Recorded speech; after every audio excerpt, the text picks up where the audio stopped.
This is a response to the Prodigy's Atheist Challenge. If you don't know what that's about, look in the video this is a response to. In addition to sending me the video, you also sent me a PM. And after a bit of discussion, when I asked you to pin down your definition of God, you said the following. You said, God is energy, all energy, and you know that energy is what everything is made of.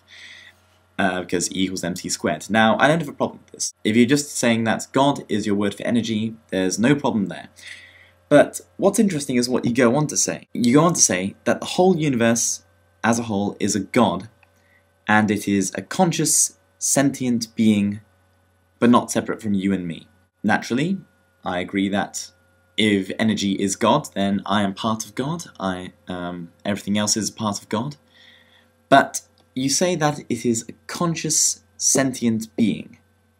Now, I'm aware of a few arguments that say that everything is conscious, but I'm not sure if they're the same ones that you're using. So I would like you to back up that claim. This is my question.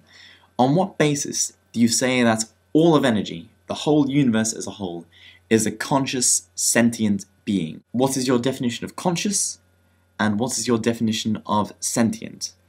Because what I want to know, before I go on to my next few questions, is whether this consciousness bears any analogy to our own personal consciousness, to our own human intellect.